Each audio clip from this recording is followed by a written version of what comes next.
আজকে হাসি মুখে বিদায় করবে তুমি। কোথায় আছে দয়াল বর্ষী? দুরান ভরে দেখে আনবো। এই কেমন কথা বলছিস বাবা? মা, হঠাৎ করে কেন তুই আমার কাছে বিদায় চাইছিস বাবা? আমি যে আজকের নিশ্চিতে একটি স্বপ্নে দেখেছি। স্বপ্ন? স্বপ্নে দেখেছি কে জানে এসেছে বসন্তের পাশে, আর আমাকে ডেকে ডেকে বলছে গাজি রে, তোমার রাজ বয়স ত্যাগ করো, মহিন বয়স ধারণ করো, আর আমি রাখবো তুমি বাড়ি গমন করো। স্বপ্ন কখনো বাস্তব হয় না রে বাবা। স্বপ্ন যে স্বপ্নই থেকে যায়। ওই ফকির হতে হলে অনেক দুঃখ কষ্ট সইতে হয়। তা তো তুমি তোমার এই বাল্য জীবনে পারবে না বাবা। বাবা, তুমি আমাকে বলে দাও, আমার এই নবীন বয়সে আমাকে ফকিরি নাম চাকরি করতে হলে আমাকে কি দুঃখ কষ্ট সহ্য করতে হবে? তাহলে আমার কাছে শুনে রাখো বাবা, ওই আল্লাহর নামে যদি তুমি ফকির হতে চাও, তোমার যে সব কিছু ত্যাগ করে দিতে হবে বাবা। বাবা, যেমন তোমার আত্মীয় স্বজন, ভাই বন্ধু, পাড়া প্রতিবেশী, তাদের যে যেখানে আছেন না কেন, এমনকি তোমার দরদের মাতা পিতা, সবাইকে ত্যাগ করে দিতে হবে বাবা।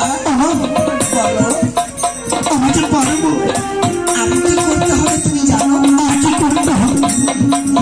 যেমন তোমার আহার বিহানে গাছের পাতা চিবিয়ে রস খেতে হবে। আমি কি পারবো?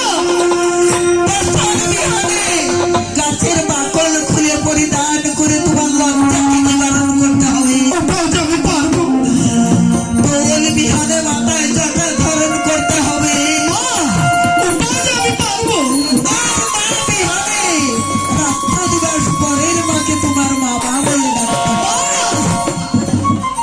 ওটাও যে আমি পারবো। পারবে? আজকে তোমাকে রেখে চলে যাবো, এই নগরে ঘুরবো, আর পরের মাকে বাবা বলে সম্বোধন করবো, আমাকে সন্তান বলে বুকে জড়িয়ে দিবে, আমাকে আদর দিবে, স্নেহ দিবে, ভালোবাসা দিবে। এটা তো তোমার গৌরব। তোমার কাছে কেবল পরের মাকে বাবা বলে সম্বোধন করবো। তুই পারলেও যে আমি পারবো না বাবা। কেন পারবে না? আমি তোকে বিদায় করতে পারবো না দাদুমণি। তুই যে আমার একমাত্র নয়নের মণি, আমার আদরের দুলাল। তোকে বিদায় করে কেমন করে আমি এই গৃহে থাকবো বলতে পারি বাবা। আমার কেন পারবে না? আসমানকে যখন কোরবানি করতে নিয়ে গিয়েছিল, তার মতো তুমি হাজেরা কি করেছিল জানো? ইসমাইলকে গোসল করিয়ে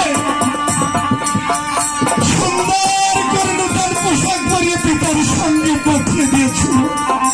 কাজী, তার মতো জানতো যে আজকে আমার কলিজার টুকরা ইসমাইলকে নিয়ে যাচ্ছে, ওকে 10 মুসল্লিকে ভোজন করাবে, তার মতো তুমি বাসার বেঁধেছিল। আজকে আমি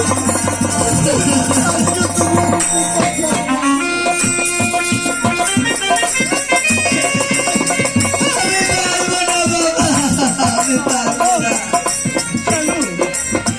কেন পারবে না? ওই নেওয়াই যখন সন্ন্যাস হয়ে গিয়েছিল, নিমার মাথা কি করেছিল? নিমাইকে বিদায় করে দিয়ে হারি ভাই, হারি ভাই বলে আমার ঘরে কেঁদেছিল। তবু তো নিমাইকে বিদায় করেছিল। তুই কি জানিস বাবা, যা আমি কোনোদিন তোকে বলিনি বাবা, তোর যে আরো 2টি ভাই ছিল। তুমি তো আমাকে কখনো বলনি। আমি কখনো বলিনি তোকে বাবা। বাবা, তাদের কি কি নাম ছিল, তারা কোথায় গিয়েছে?